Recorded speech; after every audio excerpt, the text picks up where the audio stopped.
नमस्कार, स्वागत है आपका डीडी न्यूज पर। मैं रेशमा आपके साथ। आइए नजर डाल लेते हैं इस वक्त की हेडलाइंस पर। हेट स्पीच और सामाजिक सौहार्द बिगाड़ने के मामले पर केंद्रीय मंत्री पीयूष गोयल ने तमिलनाडु के उप मुख्यमंत्री उदयनिधि स्टालिन के इस्तीफे की मांग की। कल मद्रास हाई कोर्ट ने उदयनिधि के बयान को माना था हेट स्पीच। पश्चिम बंगाल में आज मतदाता सूची के विशेष गहन पुनरीक्षण पर समीक्षा बैठक। आज मुख्य चुनाव अधिकारी सभी प्रवेशकों के साथ करेंगे बैठक।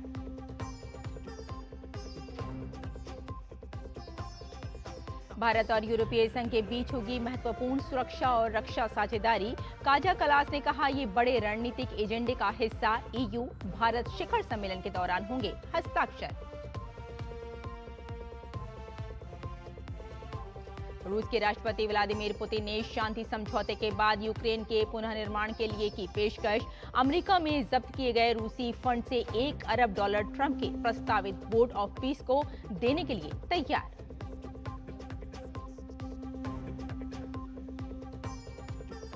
इंडोनेशिया मास्टर्स बैडमिंटन में पीवी सिंधु और लक्ष्य सेन ने क्वार्टर फाइनल में बनाई जगह। सिंधु ने डेनमार्क और लक्ष्य ने हांगकांग के प्रतिद्वंदी को दी मात।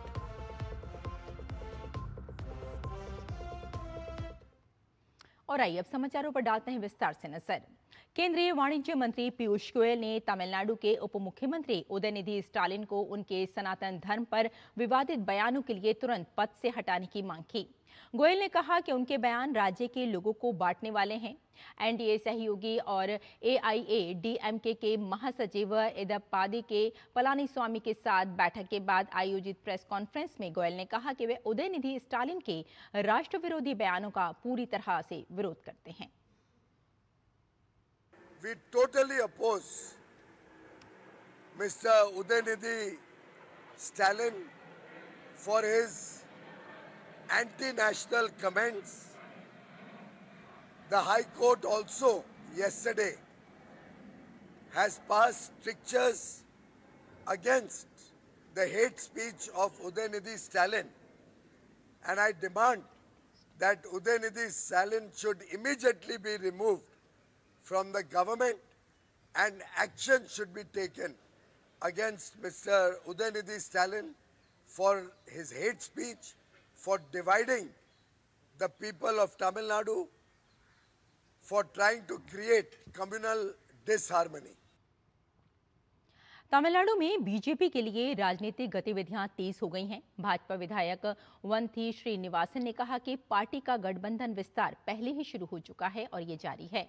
उन्होंने कहा कि बीजेपी की हर रोज आलोचना होती है, लेकिन पार्टी पहले ही तमिलनाडु में स्थापित हो चुकी है। साथ ही उन्होंने कहा कि आलोचनाओं के बावजूद बीजेपी राज्य में अपनी मौजूदगी और विस्तार की दिशा में मजबूती से काम कर रही है। What are you thinking will pan over the next couple of days in Tamil Nadu? Because we're seeing a lot of... Already the expansion that is started, and every day it is getting strengthened. And today after breakfast meeting, all the strategies about the PM's big rally tomorrow, everything would be planned. And ma'am, it's going to be a big event for the BJP, a Maha Gadbandhan in every sense. How do you see the DMK reacting to this? They're saying that BJP does not have a place in Tamil Nadu. How do you want to react to that? See, BJP, it is all their political statement, but every day they are criticizing BJP, and every day they are answering the BJP's demand. And those were the days that have gone. Already BJP has established here. पश्चिम बंगाल में आज मतदाता सूची के विशेष गहन पुनरीक्षण पर एक समीक्षा बैठक आयोजित की जाएगी। ये बैठक आज शाम 5 बजे कोलकाता स्थित ITC hall, Bengal chamber of commerce and industry में आयोजित की जाएगी। बैठक की अध्यक्षता पश्चिम बंगाल के मुख्य निर्वाचन अधिकारी करेंगे, जिसमें सभी सीईओ कार्यालय अधिकारियों के साथ सभी प्रवेशक भी शामिल होंगे। वहीं शाम 7 बजे भी जिला निर्वाचन अधिकारियों डीईओ के साथ एक वीडियो कॉन्फ्रेंसिंग के माध्यम से बैठक आयोजित की जाएगी। इस बैठक के दौरान मतदाता सूची के विशेष गहन पुनरीक्षण से जुड़े विभिन्न पहलुओं की समीक्षा की जाएगी। पश्चिम बंगाल के टीएमसी विधायक मनिरुल इस्लाम के कथित भड़काऊ बयान का वीडियो सामने आया है। इस वीडियो में उन्हें ये कहते हुए सुना जा सकता है कि 19 तारीख को एसआईआर की फाइनल लिस्ट में सब ठीक रहा तो अच्छा, वरना आग ही आग होगी। विधायक का भाषण बंगाली में है, क्या कहा आइए सुनते हैं।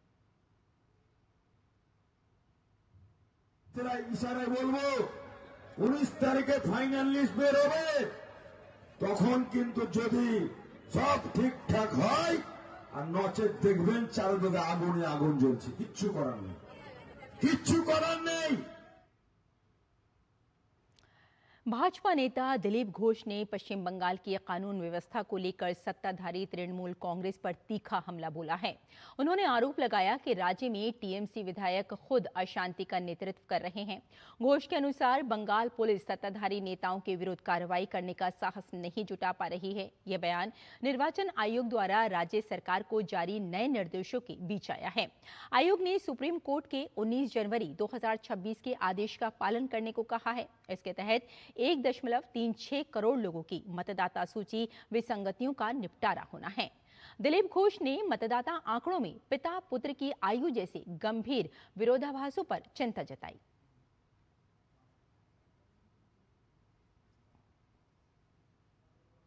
इन्होंने चुनौती ले लिया है कि एसआईआर होने नहीं देंगे टीएमसी, इसलिए जानबूझकर कराया। उनके एमएलए जाके जो अशांति में लीड कर रहे हैं, तो शांति कहां से आएगा। यहाँ की पुलिस ऑफिसर और दूसरों का हिम्मत नहीं उनके नेता के खिलाफ कुछ करे, तो इसलिए यहाँ की जनता को जो पीड़ा है, जो दुख है, वो व्यक्त करने की जगह नहीं है। बाप का उम्र 50 और बेटा का 45 साल है, उसका तो कंप्लेन होना चाहिए। वो कंप्लेन करने का जगह ही नहीं है, मार खाना पड़ रहा है। सूत्रों के मुताबिक भाजपा के राष्ट्रीय अध्यक्ष निर्वाचित होने के बाद प्रदेश इकाइयों के अपने पहले दौरों के क्रम में नितिन नवीन पश्चिम बंगाल के दौरे पर जाएंगे। वे 27-28 जनवरी को पश्चिम बंगाल के दौरे पर रहेंगे। नितिन नवीन अपने पश्चिम बंगाल दौरे की शुरुआत 27 जनवरी को दुर्गापुर से करेंगे। अपने प्रवास के दौरान वे प्रदेश भाजपा नेतृत्व के साथ साथ विभिन्न पार्टी मोर्चों और जिला स्तरीय संगठनों के नेताओं के साथ भी बैठक करेंगे। इस बैठक में नितिन नवीन आगामी विधानसभा चुनाव के मद्देनजर न केवल जीती हुई सीटों को बरकरार रखने पर मंथन करेंगे, बल्कि अन्य नई सीटों पर जीत की रणनीति भी बनाएंगे। सूत्रों के अनुसार इसके साथ ही टीएमसी के कथित उत्पीड़न और घुसपैठ जैसे ज्वलंत मुद्दों पर ममता सरकार को घेरने की ब्लूप्रिंट भी साझा करेंगे। अध्यक्ष पद की जिम्मेदारी संभालने के ठीक अगले ही दिन यानी 21 जनवरी को नितिन नवीन ने सभी प्रदेश अध्यक्षों और संगठन के अन्य पदाधिकारियों के साथ बैठक भी की थी। इस बैठक में सभी प्रदेश अध्यक्षों ने अपने प्रदेश में पार्टी संगठन की स्थिति और संभावनाओं की जानकारी नितिन नवीन को दी। पश्चिम बंगाल में पार्टी नेताओं के अनुसार टीएमसी कार्यकर्ताओं द्वारा जनता का किया जा रहा उत्पीड़न और बांग्लादेशी घुसपैठियों का मुद्दा पश्चिम बंगाल में अहम मुद्दा है। राष्ट्रीय अध्यक्ष का ये दौरा राज्य में 2026 के विधानसभा चुनावों के लिए भाजपा की चुनावी रणनीति को अंतिम रूप देने की दिशा में एक महत्वपूर्ण कदम है। और मध्य प्रदेश के धार में भोजशाला को लेकर विवाद में हिंदू पक्ष की नई याचिका पर सुप्रीम कोर्ट आज सुनवाई करेगा। हिंदू फ्रंट फॉर जस्टिस की ओर से दायर इस याचिका में आगामी बसंत पंचमी के दिन वहां मुस्लिम समुदाय के लोगों को नमाज से रोकने और सिर्फ हिंदुओं को ही मां सरस्वती की पूजा अर्चना देने की इजाजत की मांग की गई है। पुरातत्व विभाग के 7 अप्रैल 2023 को जारी आदेश के मुताबिक जहां भोजशाला में हिंदुओं को मंगलवार और बसंत पंचमी के दिन पूजा की इजाजत है, वहीं मुस्लिम समुदाय के लोग शुक्रवार को 1 से 3 बजे के बीच नमाज पढ़ सकते हैं। लेकिन एएसआई के इस आदेश में ये साफ नहीं है कि अगर बसंत पंचमी शुक्रवार के दिन होगी तो क्या होगा। और दिल्ली के लाल किला हमले के दोषी मोहम्मद आरिफ उर्फ अशफाक की क्यूरेटिव याचिका पर सुप्रीम कोर्ट ने दिल्ली पुलिस को नोटिस जारी किया है। कोर्ट ने दिल्ली पुलिस को नोटिस जारी किया है। दरअसल आरिफ ने मौत की सजा के खिलाफ क्यूरेटिव याचिका दाखिल की है। लश्कर ए तैयबा आतंकवादी और पाकिस्तानी नागरिक आरिफ को 2011 में सुप्रीम कोर्ट ने फांसी की सजा दी थी। उसके बाद उसने पुनर्विचार याचिका और राष्ट्रपति के पास दया याचिका दायर की थी, लेकिन उसकी अर्जी खारिज हो गई। आरिफ 22 दिसंबर 2000 को उन 3 लोगों में से एक था जिसने लाल किले में दाखिल होने के बाद अंधाधुंध फायरिंग की थी। इस हमले में 3 लोग मारे गए थे। सेना के 2 जवान भी इसमें शहीद हो गए थे। जवाबी कार्रवाई में लाल किले पर हमला करने वाले 2 आतंकी भी मारे गए थे।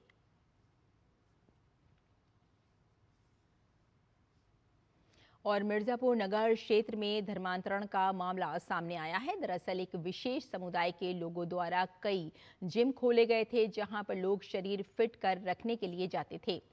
जिम में जाने वाली लड़कियों के साथ वहां कार्यरत ट्रेनर और मालिक पहले दोस्ती करते और फिर धर्मांतरण के लिए दबाव बनाते थे। मामले का तब पता चला जब 2 लड़कियों ने इसकी शिकायत थाना देहात कोतवाली में की। पुलिस ने जिम संचालक और ट्रेनर को फिर हिरासत में लेकर पूछताछ की। आरोपियों में मोबाइल में काफी कुछ आपत्तिजनक बरामद हुआ। इसके बाद कार्रवाई करते हुए नगर क्षेत्र के 4 जिम को सील कर दिया गया। 2 को गिरफ्तार करते हुए जेल भेज दिया गया। वहां 2 अन्य आरोपियों को हिरासत में लेकर पूछताछ की जा रही है।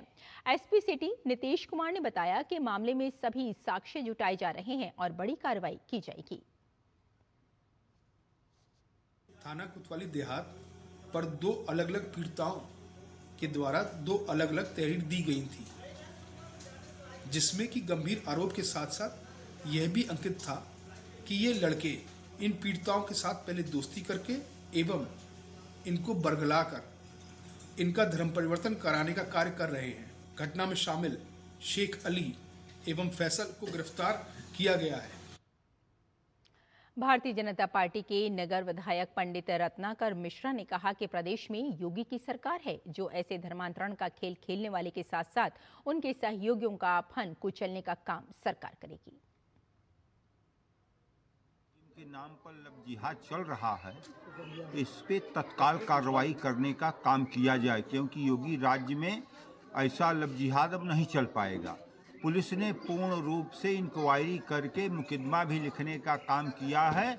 जो इसके पीछे से भी लोग हैं उनके ऊपर भी कार्रवाई होने का काम किया जाएगा। किसी भी तरह से कोताही नहीं होगी। और 24 जनवरी को उत्तर प्रदेश दिवस है। इससे पहले सीएम योगी आदित्यनाथ ने प्रदेश की जनता के नाम एक चिट्ठी लिखी है। योगी की पार्टी के नाम से इस चिट्ठी में योगी ने राज्य में हुए व्यापक बदलावों, विकास की दिशा और भविष्य के संकल्पों को साझा किया है। योगी की पार्टी शीर्षक से लिखे गए इस पत्र में उत्तर प्रदेश को बीमारू राज्य की छवि से निकालकर देश के विकास का ग्रोथ इंजन बनाने की यात्रा का उल्लेख किया गया है। लिखा है कि दृढ़ संकल्प के साथ हमने कानून और सुशासन का राज स्थापित किया है। सत्ता के संरक्षण में पनप रहे माफिया के भय के साम्राज्य का अंत करते हुए विकास को गति दी है। निवेशकों में निवेश की होड़ लगी है। बीन से बाजार तक की व्यवस्था और रिकॉर्ड डीबीटी भुगतान से अन्नदाताओं की आय में वृद्धि हुई है। पलायन की पीड़ा और बेरोजगारी का दंश समाप्ति की ओर है। बेटियों के जन्म से विवाह तक सरकार आर्थिक सहायता सुनिश्चित कर रही है। अयोध्या, काशी, मथुरा से संभल तक सांस्कृतिक पुनर्जागरण की स्वर्णिम गाथा लिखी जा रही है। सीएम योगी ने आगे कहा कि जीरो पॉवर्टी लक्ष्य के साथ 6 करोड़ से अधिक लोगों को गरीबी से बाहर निकाला गया है। डबल इंजन सरकार ने प्रदेश को बॉटल नेक से ब्रेक थ्रू, रेवेन्यू डिफिसिट से रेवेन्यू सरप्लस और उपद्रव से उत्सव की ओर अग्रसर किया है। और यहाँ रुकते हैं एक छोटे से ब्रेक के लिए, जल्द हाजिर होते हैं। आप देखते रहिए डीडी न्यूज। टिंग टिंग, अम्मा मैसेज मैसेज। मैं आपके मौसा के चाचा का नाती का पोता, शादी का कार्ड मैसेज में भेजा है, डाउनलोड करिए और आशीर्वाद दीजिए। मैं तो आपको जानती भी नहीं, फिर भी शादी का कार्ड खोलूं? मैं मूर्ख नहीं हूँ। क्या बात है अम्मा। यूपीआई कहता है अगर कोई अनजान नंबर से फाइल या लिंक भेजे तो क्लिक मत करो और कहो मैं मूर्ख नहीं।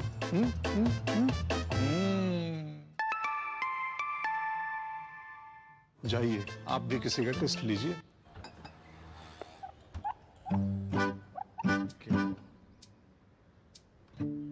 मेरा बेटा ईशान डॉक्टर बनेगा, डॉक्टर। मेरा ईशान तो साइंटिस्ट बनेगा। अब ये ईशान क्या बनेगा? ईशान कुछ भी बने, उसके साथ हमेशा है LIC की अमृत बाल चिल्ड्रन पॉलिसी। बड़े सपनों का रखे ख्याल। मेरी पसंद, मेरी पसंद, मेरी पसंद, मेरी पसंद, हमारी पसंद, हम सबकी पसंद। मजबूत देश का मजबूत सरिया हो गया स्टील। ब्रेक के बाद एक बार फिर आपका स्वागत। आइए आगे बढ़ते हैं। गणतंत्र दिवस को लेकर देश भर में सुरक्षा की तैयारियां तेज हो गई हैं। इसी कड़ी में जम्मू कश्मीर के संवेदनशील रामबन जिले में भी अलर्ट बढ़ा दिया गया है। 26 जनवरी को होने वाले 77वें गणतंत्र दिवस समारोह से पहले CRPF की 84वीं बटालियन ने Jammu Srinagar national highway NH44 पर सघन सुरक्षा अभियान शुरू कर दिया है। हाईवे पर वाहनों की गहन जांच की जा रही है और हर संदिग्ध गतिविधि पर कड़ी नजर रखी जा रही है। राजधानी दिल्ली में गणतंत्र दिवस समारोह के साथ साथ बीटिंग द रिट्रीट समारोह की रिहर्सल भी चल रही है। इसी के चलते आज नई दिल्ली के कई इलाकों में ट्रैफिक प्रतिबंध लागू रहेंगे। दिल्ली ट्रैफिक पुलिस ने एक एडवाइजरी जारी करके बताया कि विजय चौक शाम 4 बजे से 6:30 बजे तक आम ट्रैफिक के लिए बंद रहेगा, जबकि कृषि भवन के पास गोल चक्कर से विजय चौक की ओर रायसीना रोड पर गाड़ियों की आवाजाही पर रोक रहेगी। इसमें कहा गया है कि रिहर्सल के घंटों के दौरान दारा शिको रोड, कृष्ण मेनन मार्ग और सुनहरी मस्जिद के गोल चक्कर से विजय चौक की दिशा में ट्रैफिक को जाने की इजाजत नहीं होगी। विजय चौक और कर्तव्य पथ क्रॉसिंग की ओर जाने वाले रफी मार्ग के बीच का रास्ता भी तय समय के दौरान बंद रहेगा। गाड़ी चलाने वालों को सलाह दी गई है कि वे अपनी यात्रा की योजना पहले से बना लें और ring road, ridge road, Aurobindo मार्ग, मदरसा, टी पॉइंट, सफदरजंग रोड पर कमल अतातुर्क मार्ग की ओर रानी झांसी रोड और मिंटो रोड जैसे वैकल्पिक रास्ते अपनाएं। और केरल विधानसभा में शबरीमला मंदिर से सोने की कथित चोरी के मामले में जमकर हंगामा हुआ। विपक्षी दलों के हंगामे के चलते विधानसभा को दिन भर के लिए स्थगित कर दिया गया। अब राज्यपाल के अभिभाषण पर धन्यवाद प्रस्ताव को लेकर चर्चा मंगलवार से होगी। गौरतलब है कि केरल में इसी साल विधानसभा चुनाव होने हैं और उससे पहले सोना चोरी का ये मामला बड़ा मुद्दा बन गया है। राज्य की विजयन सरकार पर भाजपा समेत सभी विपक्षी दल हमलावर हैं। वहीं ईडी ने भी सोने की चोरी से जुड़े मनी लॉन्ड्रिंग के मामले को लेकर मंगलवार को 3 राज्यों में छापेमारी की थी।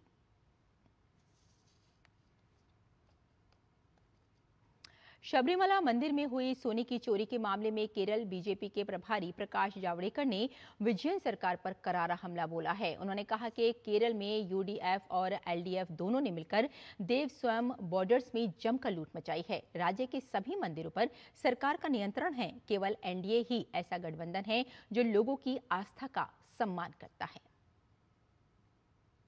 Both UDF and LDF have looted Devasam boards. All temples are managed by state government and they are looting it. They are insulting the faith of people, and India is the only alliance which says that we will keep the people's faith.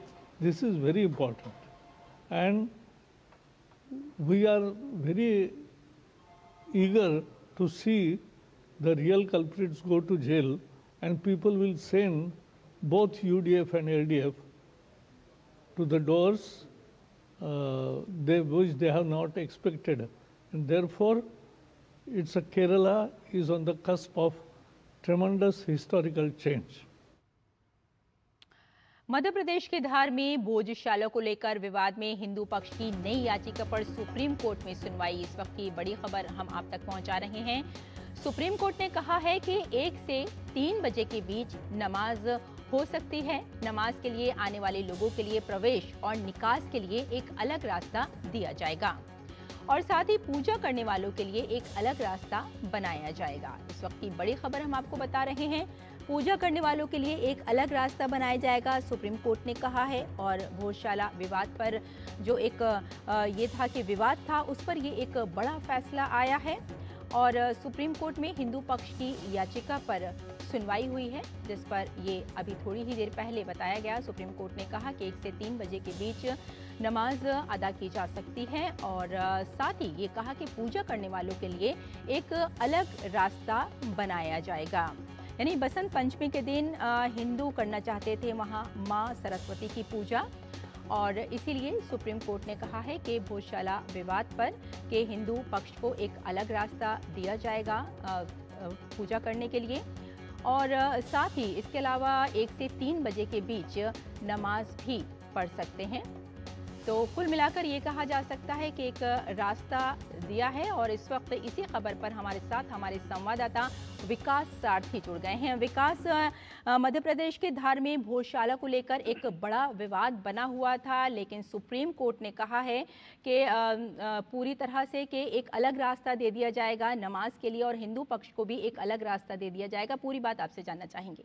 बिल्कुल, देखिए यहाँ पर क्योंकि मामला भी court में है और एएसआई प्रोटेक्टेड मॉन्यूमेंट है, तो एएसआई का एक आदेश था जिसके मुताबिक ये कहा गया था कि मंगलवार को हिंदू पक्ष पूजा कर सकता है और शुक्रवार को मुस्लिम पक्ष के लिए नमाज पढ़ने का दिन फिक्स किया हुआ था एएसआई ने।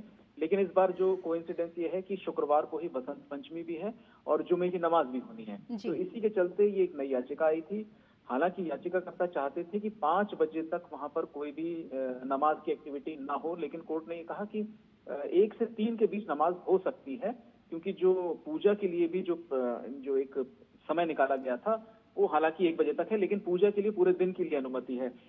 नमाज के लिए 1 से 3 का जो वक्त है वो उन्होंने तय कर दिया है कोर्ट ने। और ये भी कहा है कि क्योंकि एएसआई ये चाहता था कि एक लगभग कितने लोग नमाज के लिए आएंगे उसका एक आंकड़ा दे दिया जाए, तो उसके लिए एएसआई पास भी जारी कर देगा ताकि इन लोगों को एंट्री और एग्जिट में किसी तरह की कोई असुविधा ना हो और वहां पर बेवजह की भीड़ भी ना इकट्ठा हो। तो इसके लिए भी मुस्लिम पक्ष तैयार था कि वो अपने यहाँ से जो भी फिगर दी जा सकती है कल के लिए वो एक फिगर दे देंगे, उसके हिसाब से एएसआई पास भी जारी करेगा, तो दोनों पक्ष अपने अपने जो भी उनके रिचुअल्स हैं वो कर सके बिना किसी असुविधा के, बिना किसी तरह के तनाव के। और इसीलिए कोर्ट ने लगभग देखिए एएसआई का जो आदेश था उसी को ही बेहतर तरीके से लागू करने के लिए कहा है। तो अब कल 1 से 3 के बीच नमाज होगी, उसके लिए पास जारी किए जाएंगे। बाकी पूरे दिन जो बसंत पंचमी की पूजा है वो चलती रहेगी वहां पर। ये पूरी जो कार्रवाई होगी उसमें एएसआई की सबसे महत्वपूर्ण भूमिका है। इसके अलावा स्थानीय प्रशासन को भी कहा गया है कि वो जो भी चीज जरूरी मेंटेन रखने के लिए और बिना किसी रुकावट प्रवेश और निकासी के लिए उनको सुनिश्चित करें। बिल्कुल, यानी नमाजियों के लिए संख्या बता दी जाएगी और एक सुप्रीम कोर्ट का ये फैसला आया है। बहुत बहुत शुक्रिया विकास हमारे साथ जुड़ने के लिए और इस तमाम जानकारी के लिए। आइए अगली खबर की ओर बढ़ते हैं। भारत और यूरोपीय संघ अगले सप्ताह एक महत्वपूर्ण सुरक्षा और रक्षा साझेदारी करने जा रहे हैं। यूरोपीय संघ की विदेश नीति प्रमुख काजा कलास ने यूरोपीय यूनियन की संसद में ये जानकारी दी है।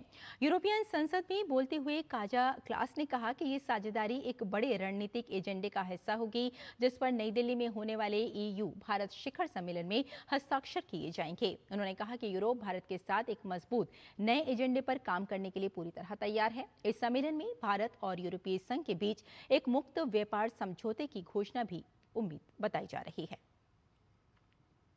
Setting our course towards 2030, leaders will endorse concrete deliverables that move our partnerships from words to actions.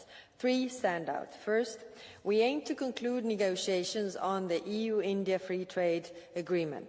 This deal will open markets, remove barriers, and strengthen critical supply chains in clean technologies, pharmaceuticals, and semiconductors. Second, today we agreed to move forward with the signature of a new EU-India security and defense partnership in areas like maritime security, cybersecurity, and counterterrorism. We will also launch negotiations on a security of information agreement. In a more dangerous world, we will both gain from working closer together. We also intend to conclude a memorandum of understanding on comprehensive framework on cooperation on mobility. This will facilitate movement for seasonal workers, students, researchers, and highly skilled professionals while promoting research and innovation. America के राष्ट्रपति Donald Trump ने भारत के साथ trade deal के संकेत दिए हैं। उन्होंने कहा कि अमेरिका और भारत के बीच शानदार व्यापारिक समझौता होगा। ये बात उन्होंने स्विट्जरलैंड के दावोस में विश्व आर्थिक मंच WEF के दौरान कही। ट्रंप ने प्रधानमंत्री नरेंद्र मोदी की तारीफ की और कहा कि वे एक अच्छे इंसान और उनके दोस्त हैं। उन्होंने भरोसा जताया कि दोनों देशों के बीच एक अच्छा समझौता होगा।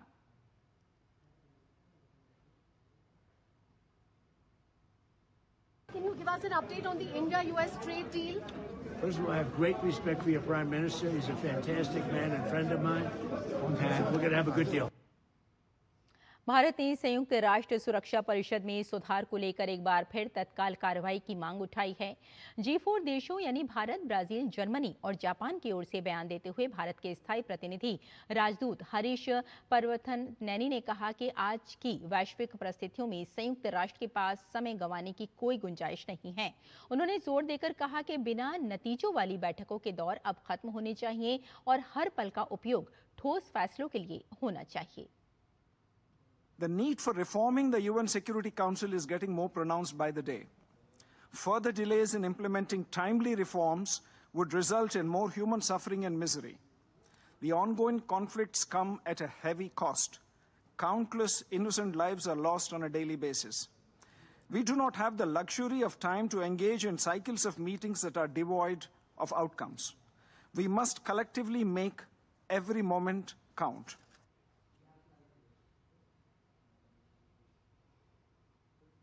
और अमेरिका के राष्ट्रपति डोनाल्ड ट्रंप के विशेष दूत स्टीव विटकॉफ के साथ वार्ता से पहले रूस के राष्ट्रपति व्लादिमीर पुतिन ने कहा कि वे जब्त की गई संपत्तियों का एक हिस्सा रूस और यूक्रेन के बीच शांति समझौता होने के बाद युद्धग्रस्त यूक्रेन के पुनर्निर्माण के लिए देने को तैयार हैं। पुतिन ने बुधवार देर रात रूसी सुरक्षा परिषद की बैठक में ये भी कहा कि वे ट्रंप द्वारा प्रस्तावित बोर्ड ऑफ पीस को जब्त की गई परिसंपत्तियों में से $1 अरब दान देंगे। उनका ये बयान टेलीविजन पर प्रसारित किया गया। पुतिन ने कहा, अमेरिका में जब्त की गई हमारी परिसंपत्तियों की बची धनराशि का इस्तेमाल रूस और यूक्रेन के बीच शांति संधि होने के बाद क्षतिग्रस्त क्षेत्रों के पुनर्निर्माण में किया जा सकता है। हम अमेरिकी प्रशासन के प्रतिनिधियों के साथ भी इस संभावना पर चर्चा कर रहे हैं। अमेरिकी दूत स्टीव विटकॉफ और जैरेड कुशनर यूक्रेन संबंधी संभावित समाधान पर चर्चा के लिए पुतिन से आज मिल सकते हैं। और न्यूजीलैंड के एक केप ग्राउंड में आज हुए भूस्खलन होने से कई लोगों के मलबे में दबे होने की आशंका है। सूचना मिलते ही आपातकालीन सेवाओं की टीम मौके पर पहुंची और फंसे लोगों को निकालने के लिए बचाव अभियान शुरू किया। न्यूजीलैंड के नॉर्थ आइलैंड में माउंट मोंगान्यू के नीचे के क्षेत्र में ये भूस्खलन हुआ। भूस्खलन का मलबा एक कस्बे में स्थित बीच साइड हॉलिडे पार्क पर आ गिरा। राहत और बचाव कार्यों से जुटे अधिकारियों ने बताया कि भूस्खलन के 3 घंटे के बाद तक मलबे से किसी को भी नहीं निकाला जा सका था। दरअसल दोबारा भूस्खलन के खतरे को देखते हुए सभी को वहां से हटा लिया गया।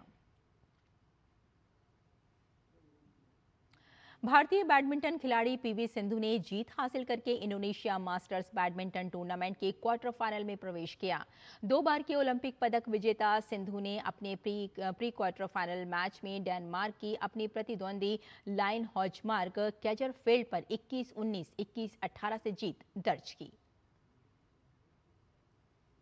इंडोनेशिया मास्टर्स बैडमिंटन प्रतियोगिता के पुरुष सिंगल मुकाबले में लक्ष्य सेन ने शानदार जीत हासिल कर क्वार्टर फाइनल में प्रवेश किया। लक्ष्य सेन ने टूर्नामेंट के अपने दूसरे मुकाबले में हांगकांग के बैडमिंटन खिलाड़ी जैसन गुनावान को करारी मात दी। लक्ष्य सेन ने जैसन गुनावान को 21-10, 21-11 के बड़े अंतर से हराया।